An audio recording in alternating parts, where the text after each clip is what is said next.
Assalamualaikum warahmatullahi wabarakatuh.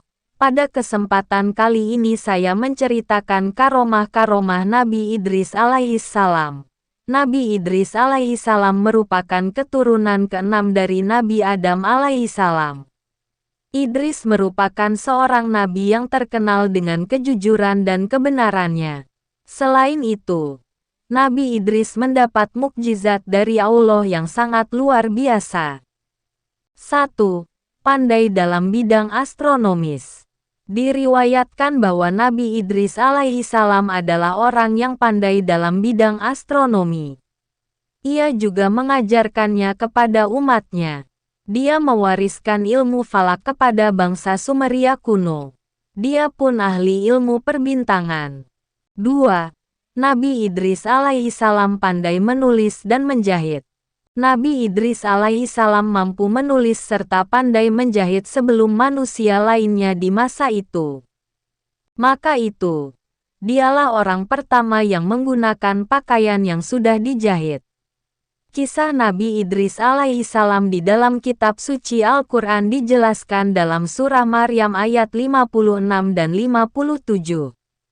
Allah subhanahu wa ta'ala berfirman, "Dan ceritakanlah, hai Muhammad, kepada mereka kisah Idris yang tersebut di dalam Al-Quran. Sesungguhnya ia adalah seorang yang sangat membenarkan dan seorang nabi." Quran Surat Maryam ayat 56. 3. Pandai memberi pedoman kepada rakyat dan umatnya. Menurut riwayat, Nabi Idris alaihissalam bermukim di kota Mesir. Ia berdakwah untuk agama Allah subhanahu wa ta'ala. Dengan mengajarkan tauhid dan beribadah kepada Allah ta'ala dengan cara yang benar. Selain itu, Nabi Idris alaihissalam memberi beberapa pedoman hidup bagi pengikut-pengikutnya agar menyelamatkan diri dari siksaan di akhirat dan kehancuran serta kebinasaan di dunia.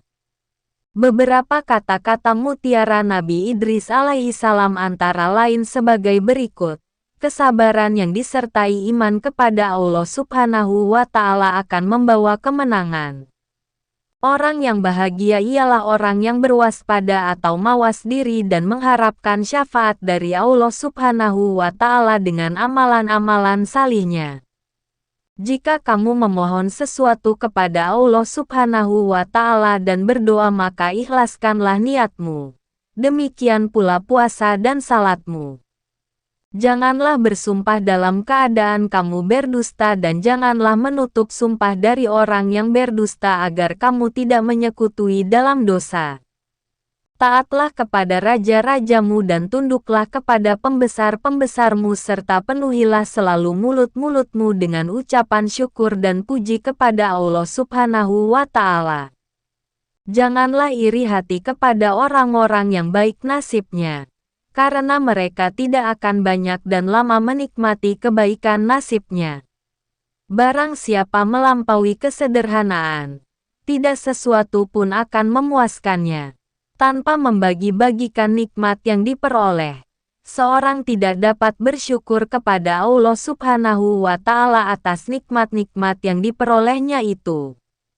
4. Diizinkan melihat surga oleh Allah subhanahu wa ta'ala.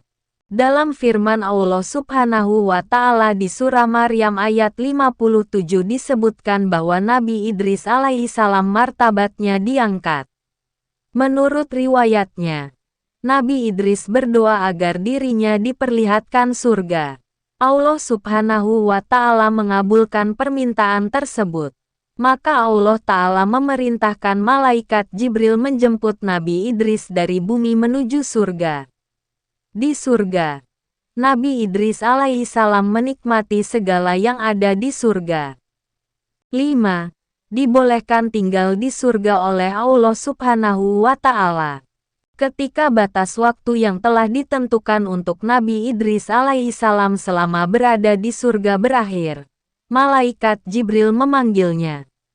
Mereka pun menuju pintu keluar dari surga. Akan tetapi, ketika di depan pintu surga, Nabi Idris berkata bahwa sandalnya tertinggal di surga dan hendak mengambilnya. Nabi Idris alaihissalam pun kembali masuk ke dalam surga, sementara malaikat Jibril menunggunya. Akan tetapi, apa yang terjadi? Nabi Idris tidak kunjung kembali dari surga. Akhirnya, malaikat Jibril pun menyusulnya dan membawa Nabi Idris alaihissalam kembali ke bumi. Akan tetapi, Nabi Idris menolaknya. Allah Subhanahu wa Ta'ala menegurnya agar kembali ke bumi tempat ia menyebarkan agama Allah. Nabi Idris alaihissalam pun memohon kepada Allah Subhanahu wa Ta'ala agar dirinya diizinkan tinggal di surga. Kemudian Allah Ta'ala mengabulkan permohonan Nabi Idris tersebut. Mungkin cukup sekian cerita tentang Nabi Idris. Jika ada salah kata saya memohon maaf yang sebesar-besarnya. Wassalamualaikum warahmatullahi wabarakatuh.